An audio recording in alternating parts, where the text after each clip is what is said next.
Now, the next important thing,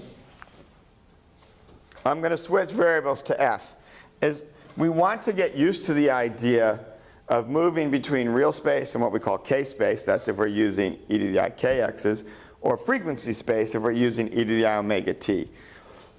So we're going to look at this equation again. Let's look at it as a function of time this time.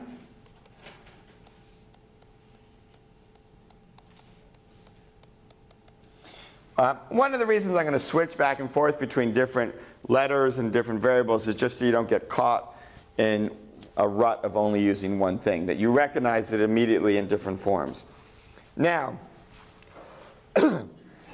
what we did previously was a formal solution of this.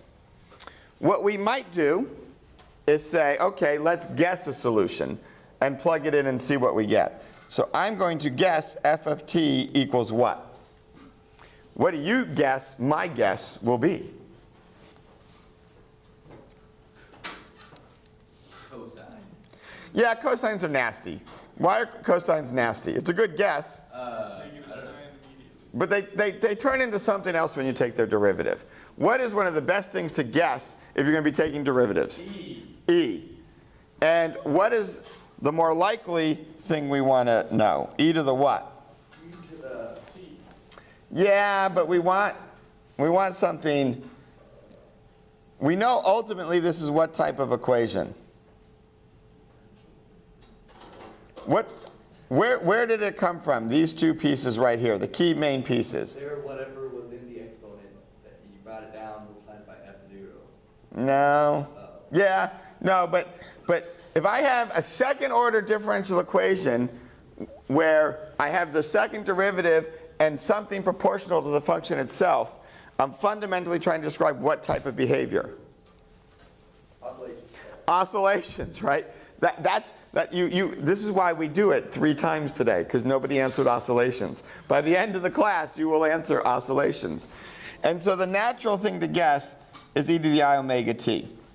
And notice we're thinking kind of inversely from the other case. When I did it formally, I got e to the at. And if a, the imaginary part of that gave me the oscillations. Here, I'm guessing e to the I omega t. So the imaginary part of omega is what? If this is my guess, the imaginary part of omega is what physically? If omega has an imaginary part, let's suppose omega was purely imaginary. Suppose it was I6. What does that mean for my behavior? How would you describe it physically? Why? Okay. Well, then when you get the i's, they're going to make a negative. The I times I is negative. And so if omega, let's say I lambda is my imaginary part of omega, then I have e to the I lambda t, which is e to the minus lambda t. So this is the decaying part. If there is a decay or a dissipation, that's going to occur because omega has an imaginary part. So in the other case, if omega has an imaginary part, then I get an oscillation. Here, if omega has an imaginary part, I get a decay. Why am I doing it this way? Because we use this language in many places in physics. We switch back and forth between the two modes. So you need to pay attention. You can't just assume an imaginary part is oscillation or decay. It's whichever it is, depending on where your initial guess was, and whether you have an I in the exponential or not. So you need to know that when you start out.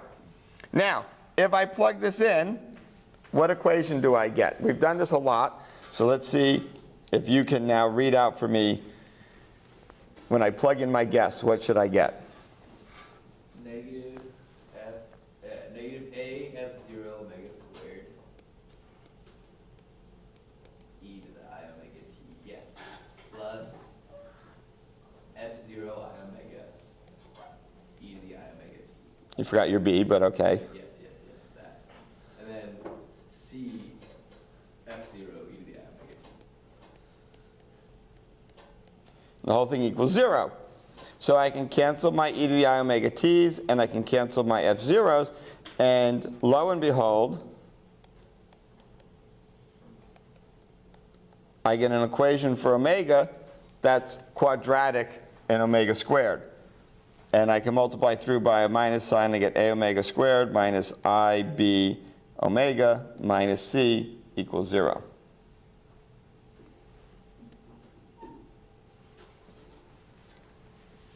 And now I can solve that for omega. I'm going to get two roots. They may or may not be real. If they're not real, they're complex conjugates. Because of, unless b equals 0, I'm almost definitely going to get some sort of imaginary part to it. And it tells me that there are basically two values of omega that solve the equation. And we refer to these as our natural frequencies. And since I get two of them, my final solution will be f of t equals a e to the I omega 1t plus b e to the I omega 2t. And it's essentially what we found before, only doing it a slightly different way. Right? This is basically c1 e to the at plus c2 e to the bt, where a is I omega 1 and b is I omega 2. Now, why is it useful to do it that way? One is, a lot of times there are equations that aren't quite the harmonic oscillator equation, and you want to get a sense for the behavior. And if you solve for that omega up there, if you can get an equation of this form, it gives you an idea of the behavior. More importantly, something that you will be doing in the future, if I have a partial differential equation, I'm just going to mention it here quickly, you will guess often a solution e to the I kx minus omega t. In physics, what do we call e to the I kx minus omega t? A what?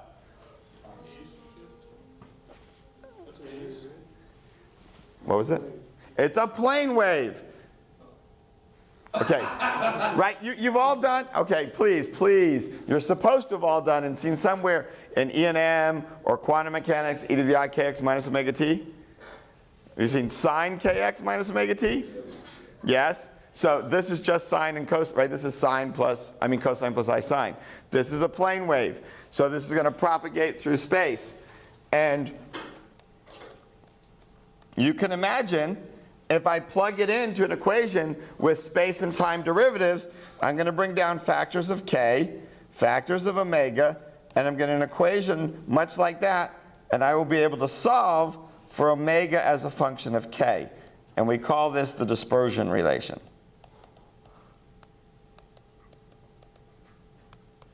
And it tells you a lot about the structure of the differential equation and how your wave is propagating. Notice for a wave with a constant speed that's just a normal wave, right? Omega equals c over c times k, or c over k, or I have to think a moment to get my units right, but I'm not going to bother to take the time, right? That's a standard one. But if omega of k is like ck squared, you now have a nonlinear wave. And so this behavior, and if there's an imaginary part to the dispersion relation, you start getting dissipation in here. Wave numbers that decay away and don't propagate. So there's a ton of physics in the simple act of plugging in a guess and solving the algebraic equation you get. And in this case, it's omega of k when you do the more complicated one.